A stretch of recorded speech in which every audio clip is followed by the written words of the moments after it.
ଝୁମ୍ପୁରା ବ୍ଲକର ଟୁକୁଡ଼ିହା ଖେଳ ପଡ଼ିଆଠାରେ ଆରମ୍ଭ ହୋଇଛି ବ୍ରଜରଙ୍ଗ କପ ଫୁଟବଲ ପ୍ରତିଯୋଗିତା। ଖେଳର ଉଦ୍ଘାଟନୀ ମ୍ୟାଚରେ ମୁଖ୍ୟ ଅତିଥି ଭାବେ ଓବିସି ଜିଲ୍ଲା ମୋର୍ଚ୍ଚା ସଭାପତି ଲକ୍ଷ୍ମଣ କୁମାର ରାଉତ ଯୋଗଦାନ କରିଥିବା ବେଳେ ସମ୍ମାନିତ ଅତିଥି ଭାବେ ଉଖୁଣ୍ଡା ମଣ୍ଡଳ ସଭାପତି ଲକ୍ଷ୍ମୀଧର ମହାନ୍ତ ଯୋଗଦାନ କରିଥିଲେ। ଅନ୍ୟମାନଙ୍କ ମଧ୍ୟରେ ସରପଞ୍ଚ ଯୁଗଳ କିଶୋର ମୁଣ୍ଡା, ସଭାପତି ଡମ୍ବରୁଧର ମହାନ୍ତ, ସମ୍ପାଦକ ଡମ୍ବରୁଧର ବେହେରା, କୋଷାଧ୍ୟକ୍ଷ ନବକିଶୋର ବେହେରା, ବରିଷ୍ଠ ସଦସ୍ୟ ଛୋଟରାୟ ମହାନ୍ତ ଯୋଗଦାନ କରି କ୍ରୀଡ଼ାବିତମାନଙ୍କୁ ଉତ୍ସାହିତ କରିଥିଲେ। ଏହି କ୍ରୀଡ଼ା ପ୍ରତିଯୋଗିତାରେ ଜିଲ୍ଲା ତଥା ଜିଲ୍ଲା ବାହାରୁ 32ଟି ଦଳ ଅଂଶଗ୍ରହଣ କରିଛନ୍ତି। ଉଦ୍ଘାଟନୀ ମ୍ୟାଚ୍ ପିଏମ୍ଟି ଝାରଖଣ୍ଡ ଓ ବଜରଙ୍ଗ ଏକାଦଶ ଚଢେଇଭୋଳ ମଧ୍ୟରେ ଅନୁଷ୍ଠିତ ହୋଇଥିଲା। ଖେଳକୁ ପରିଚାଳନା କରିଥିଲେ ରେଫରୀ ମଙ୍ଗଲ ସି ମୁଣ୍ଡାରୀ, ରାଇମୋହନ ମୁର୍ମୁ, ଉତ୍କଳମଣି ବେହେରା।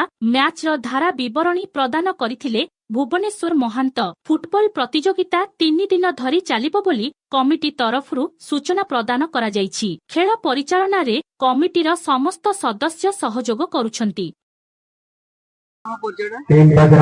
ଲକ୍ଷ୍ମଣ କୁମାର ରାଉତ, କେନ୍ଦୁଝର ଜିଲ୍ଲା ଓବିସି ମୋର୍ଚ୍ଚା ସଭାପତି ଏବଂ ଆମ ଉଖୁଣ୍ଡା ପଞ୍ଚାୟତର ପିଏସ୍ ମେମ୍ବର।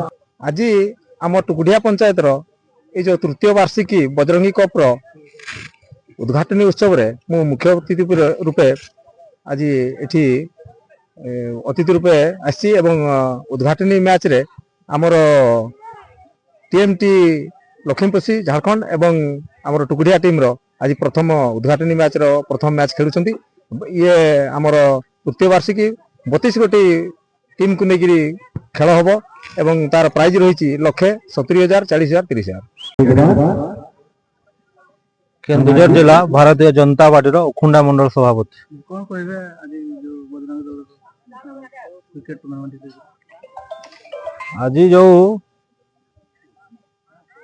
ଟୁକୁଡ଼ିଆଠାରେ ଚାଲିଥିବା ତୃତୀୟ ବାର୍ଷିକ ବଜରଙ୍ଗ ଫୁଟବଲ ଟୁର୍ଣ୍ଣାମେଣ୍ଟର ଆଜି ହେଉଛି ପ୍ରଥମ ଦିନ।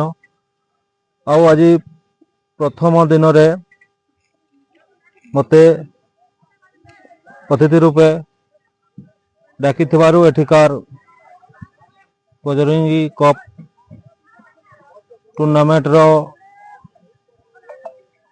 ସଭାପତି, ସମ୍ପାଦକ, ଆମର କୋଷାଧ୍ୟକ୍ଷ ସମସ୍ତ ଆଉ ବଜରଙ୍ଗୀ ଟିମ୍ର ସମସ୍ତ ମେମ୍ବରକୁ ବହୁତ ବହୁତ ଧନ୍ୟବାଦ ଦେବି।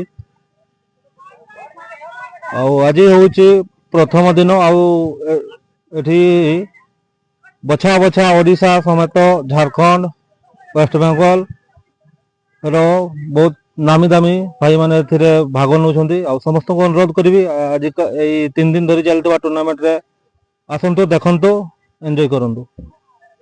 ଧନ୍ୟବାଦ। ଝୁମ୍ପୁରା ବ୍ଲକରୁ ଜେଥୁରାମ ମହାକୁଳଙ୍କ ରିପୋର୍ଟ, ବୈତରଣୀ ଖବର।